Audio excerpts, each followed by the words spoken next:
જય રામદેવ પીર, જય અલગધણી. સરસ.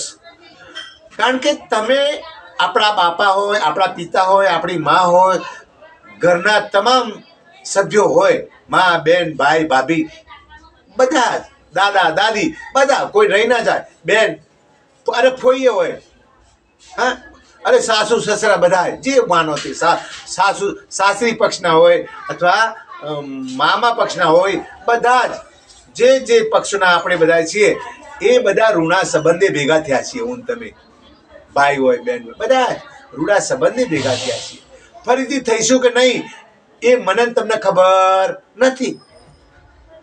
અરે આ મનુષ્ય અવતાર ફરીથી મળશે? અરે શું મારા દાદા ફરીથી મને મળશે?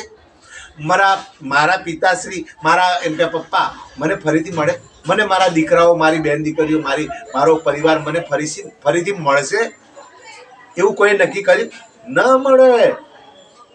એના કરતા જે સમયે મળ્યું છે આપણે તમને મળે, મને આ નાવડું તરવા માટે, સંસાર સાગર પાર થવા માટે, તો હું તમે એને ભજન કરી અને પાર ન કરી લઈએ? નીતિમાં રહી, સારા સંસ્કારો, સારા વિચારો, હે, બધાએ મળી અને બધાને સારા માર્ગે દોરી. અરે આપણો ધ્યેય શું છે મનુષ્ય અવતારનો? પહેલો તો મનુષ્ય અવતારનો શું ધ્યેય છે? મનુષ્ય અવતારનો ધ્યેય મોક્ષની પ્રાપ્તિ કરવા માટે, પ્રભુની પ્રાપ્તિ કરવા માટેનો જ છે, બાકી નથી. સંસારમાં રહેવાનું, સંસારના વ્યવહારો, તહેવારો બધું જ જુઠ્ઠા નહીં.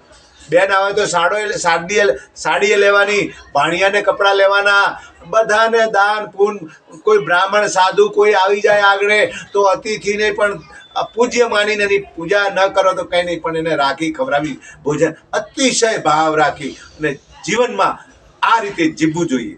અને પ્રભુ પ્રત્યેનો ભાવ તો એટલો બધો રાખવો જોઈએ. અન્ન ઘટ. જય અલગધણી, જય રામદેવ.